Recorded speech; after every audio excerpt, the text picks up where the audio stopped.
কোরবানির মাংস খাওয়ার পরেও নিজেকে কিভাবে ফিট রাখবেন আজকে দিব সেই টিপস। আমরা যেটা করি কোরবানির মাংস খাওয়ার পরে বা পোলাও বা বিরিয়ানি বা খিচুড়ি এরপরে আমরা নেই ঠান্ডা ঠান্ডা কোক, তাই না? কিন্তু আমরা জানি না বা বুঝতে চেষ্টাও করি না এটা যে আমাদের হেলথের জন্য কি পরিমাণে খারাপ। খারাপ মানে হচ্ছে ইনস্ট্যান্ট আপনাকে ডাউন করবে সেটা না, একটা পর্যায়ে দেখা যাবে হার্টের প্রবলেম হচ্ছে, ডায়াবেটিস হচ্ছে বা অন্য কোনো রোগবালাই হয়ে যাচ্ছে।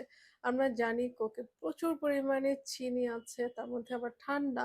যদি এই চর্বি জাতীয় খাবারগুলো খেয়ে তারপর আমরা কোক, তারপর স্প্রাইট এগুলো যদি খাই, তাহলে দেখা যাচ্ছে আমাদের যে ব্যাড কোলেস্টেরল এটা এত পরিমাণে বাড়বে, যেটা আমাদের ডাক্তার কাছে দৌড়েও শেষ হবে না। এখন আমি যেটা করছি সেটা হচ্ছে গরম পানি নেই হালকা, আর সেই সাথে ১ চামচ পরিমাণে অ্যাপল সিডার ভিনেগার দিয়ে দিই। তোমরা ইচ্ছা করলে লেবুর রসও দিতে পারো বা খাওয়ার শেষে একটা লেবু পুরা ছোলা সহ চিবিয়ে খেয়ে ফেলতে পারো। যে যুগ আমাদের পড়েছে, একটু যদি হেলথ কনসিয়াস না হই তাহলে দেখা যাবে যে একদম রোগ বালায়ে আচ্ছন্ন হয়ে যাবে। আর কত মাস যে কোক আর স্প্রাইট বা এই জাতীয় কোল্ড ড্রিঙ্কস আমি টাচ করি না সেটা আমি গুণে কুলাতে পারবো না। এমনকি আমি আইসক্রিমও বন্ধ করেছি মনে হয় ১ বছর আগে। তাই তোমরা যারা স্বাস্থ্য সচেতন বা স্বাস্থ্য সচেতন হতে চাও তাহলে তোমরা এই টিপসটা মেনে চলতে পারো।